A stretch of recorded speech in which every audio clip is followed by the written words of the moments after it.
Okay, so when you get into this and you get it set up, you'll either have this bar up here on the top, or if it's in a different view, you may have the bar along the bottom.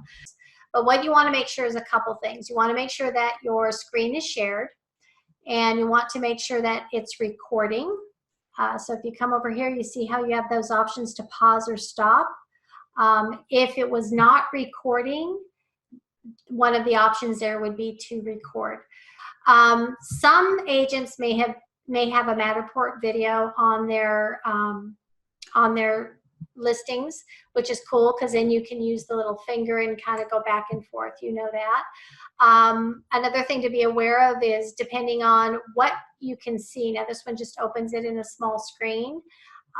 So if there's stuff shaded off to the left, just make sure that it's something that a buyer would be okay to see based on what the rules are for your MLS in your area.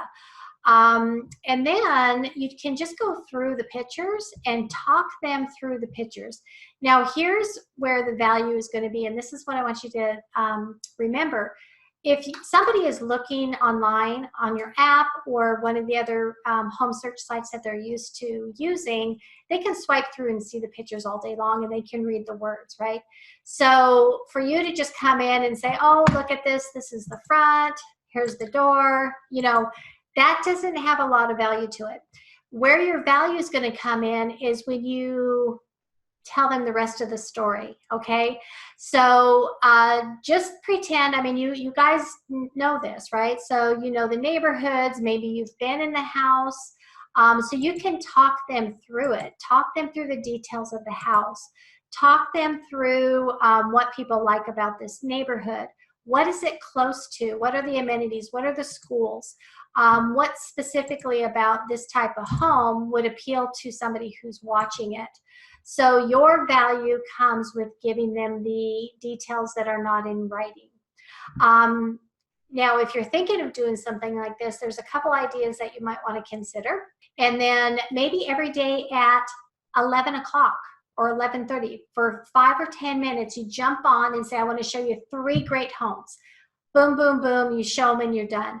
So it kind of becomes this daily thing that, or weekly, or whatever your schedule you want to set, but people can start to kind of depend on it. And then think of curating, C-U-R-A-T-I-N-G, great homes, either by a category, right? So doesn't have a lot of value if you say, I'm going to show you a ranch over here, I'm going to show you a condo over here, and I'm going to show you something over here, because you're kind of just all over the place. So curate it and group them together. So let's say you have somebody who's looking for a townhouse. So here's 3 great townhouses in this area. Think just like as your buyers. If a buyer came and said, I'm looking in this area and this is what I'm looking for, present those home tours in the same manner. And then you can also talk, okay, I was going through and I saw these 5 properties that are great for investments. Here they are, here's what's good about them, and talk them through that. You see where I'm going with that? So you're adding context and value to information that they already have. You're grouping it, you're curating it, you're doing the looking for them. Does 2 things. You're in front of them all the time, and if you know what's on the market, which you should anyways, then you become valuable because you're going, gosh, this person really knows what's out there right now. So that's the content of it. That's that. So the other thing I wanted to say is, and be aware of where your eyes go. It always works really well if at some point you're looking straight at them. So like on my computer, the camera's on the top center of the screen. So when I look at that little light, I know that I'm looking into your eyes.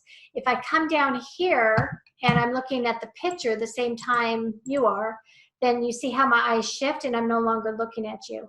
So just be aware of it. It's not a bad thing, but just be aware of it, because every once in a while, you know, you have to look on your screen and to see what's going, but you don't want to be looking down the whole time like this, because now you've kind of lost that human connection. So be aware of where your camera is. on your computer. And that goes like when you're taking your videos on your cell phone as well. Be aware of where you need to look in order to have the recipient, the receiver, look into your eyes. And on your phone, it's not here. It's going to be one of these sides, okay? So just be aware of that, and you'll get really good at doing video. Let me know how I can help, and I'll talk to you soon. Bye.